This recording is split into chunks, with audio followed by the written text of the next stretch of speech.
I'll start with what beginners can do, right?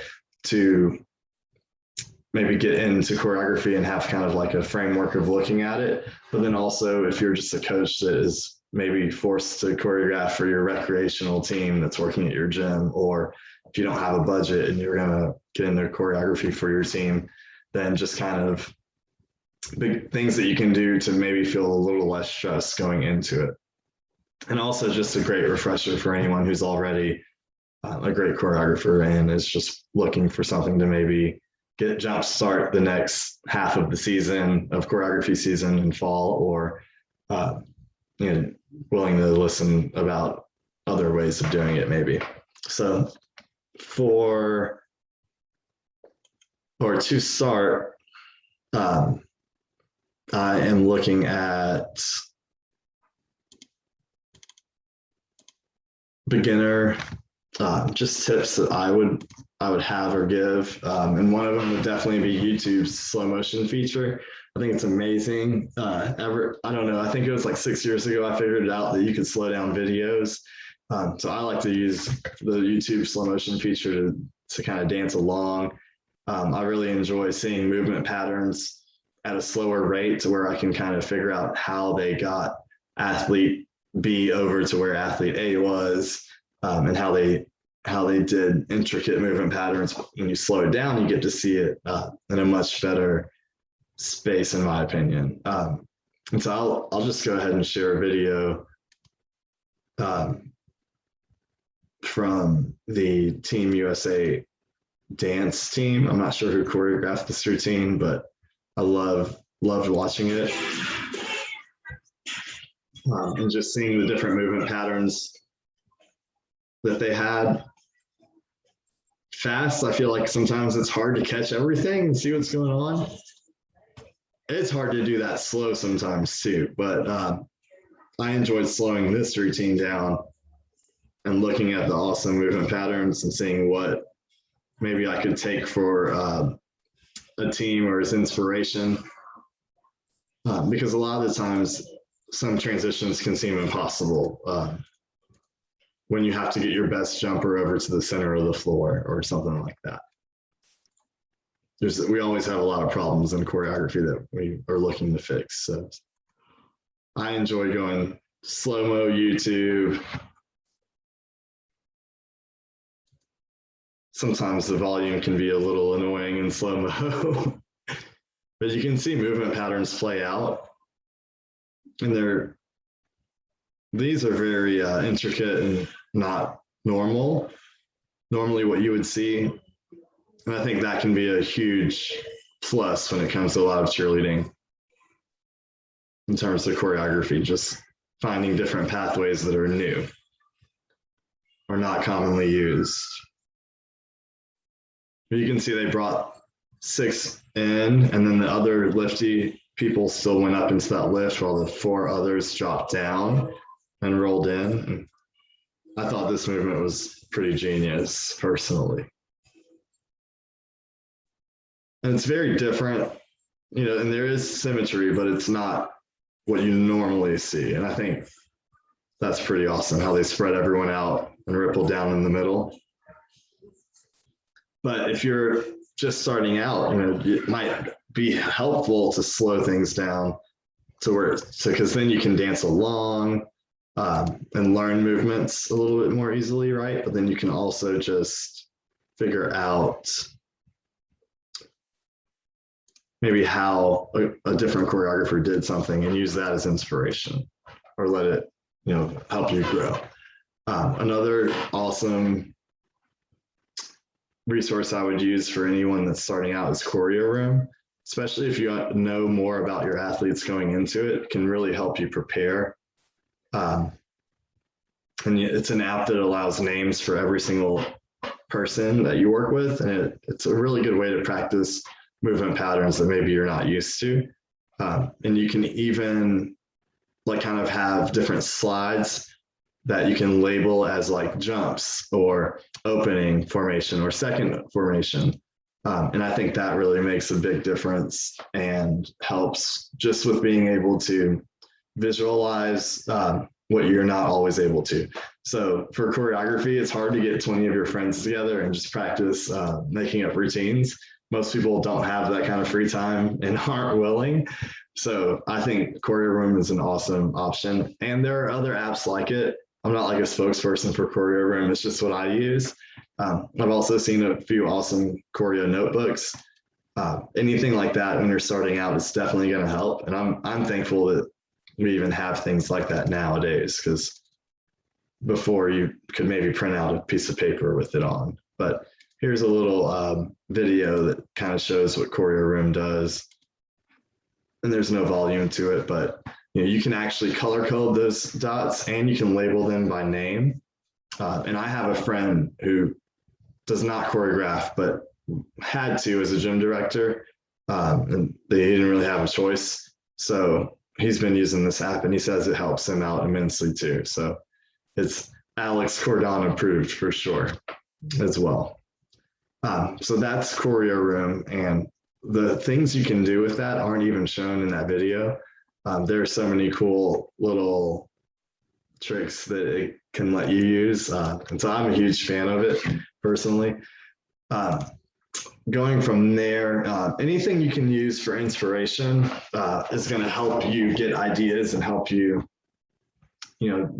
be original and creative. So I'm always watching varsity TV because I want to know what is going to win and what is winning when in my choreography. But then I also try to go to a lot of Broadway shows, any type of theater show that's going to have choreography in it.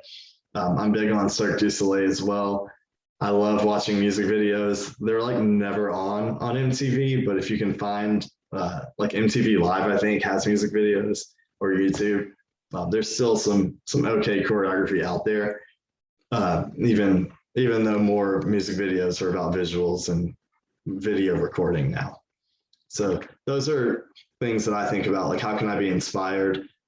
Sometimes it's on TikTok. I think I downloaded this video this morning, and it was literally just a little back walkover variation. And I saw it and I was like, oh, that is creative and inspiring. So I just took a video, I recorded a video of it. And that's what I try to do. If I see something cool, I'm just going to record it and save it for later. Or hopefully, if I have phone storage, I can save it for later, right? From there, another thing I'm big on is just having a formula checklist, especially if you're starting out. The Scoresheet's great for that, but then you also want to think just more deeply on choreography and maybe have footwork, floor work, movement, stunts, rolls, levels, ripples, partner work, all kind of listed out, and then just check off the list as you go. You maybe don't use all of it maybe when you do use it all, it might not flow right, it might not look great, it might not make sense. But if you list it out, then at least you have it there to not forget about it. And if a moment comes that maybe would be great for it, you use it, right?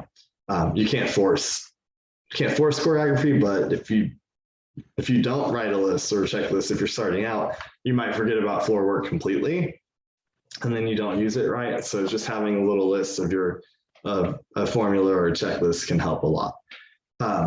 When it comes to creativity, if you're starting out, one big thing I'm big on is just letting your personnel create formations and patterns and routine order. So if I have a team of great jumpers and they're all in my right stunt group, then I'll do two things. I won't put jumps after the stunts are behind it, or I'll create a formation where maybe for jumps, all of the great jumpers roll in while everyone else behind is lifting stunts up and maybe shifting over a little bit. So we have the great jumpers rolling in, stunts lifting up. When the great jumpers stand up, everyone else kind of filters into their spots. So you can create formations and patterns and movement from where your personnel is, right? Instead of having a great idea that you go and watch and then think, hey, I want to do that, right? Because when you get to your choreography, you might not be able to do the awesome idea you saw if the kids aren't in the right spots. And you can make that happen, or you can just go in more open-minded, blank slate, and do what you see. And coming up with those ideas is a little tough sometimes, but if I use symmetry in math, if I count, even sides, or instead of looking for symmetry down the middle, maybe I could turn to the corner and I make sure I have 4 on this side, 4 on that side, right? And then we move in evenly over. Things like that, you can build creativity and make sure it still makes sense, right? Like there's purpose, but then there's also just things making sense. And you can do that with counting kids and symmetry, and not just straight left to right symmetry, but you maybe trying to make it in other ways too. So some of the resources that have been really great for me when I was first starting out were definitely the choreography classes that I was able to take. You don't have to be enrolled in a college to take those. There are intensives and camps at dance companies during the summer, but then also just classes. If you're in an urban area, you'll probably be able to find a class for choreography. And then also apprenticeship was huge for me. So I was able to not take classes. I had free time one day, I think, a week, and Kyle Bright took me down to Davis All-Stars, I think in 2015, and we did their choreography. I was there to help with stunts, but as he did the choreography, I was able to watch and learn from him. And that was a huge blessing for me early on. I also was just, like I said earlier, lucky to hire great choreographers and be able to watch and learn from them. They probably weren't super happy because I wasn't coaching the kids and helping the kids catch on as fast. I was more interested in just watching the choreographers and whatever they were doing, which is sometimes a good thing too, actually. But for me, I learned a lot from Brett Lane. I learned a lot from Jonathan Lewis, a lot from Brandon Glenn, Justin Kitchen. So I was always super excited to be able to, share the same space as them and watch their process. I think also for recreational teams, if you are wanting to choreograph, find the team that has no budget, find the team that is not able to pay, and just offer choreography to them, because then you can help them out and it'll help you out too.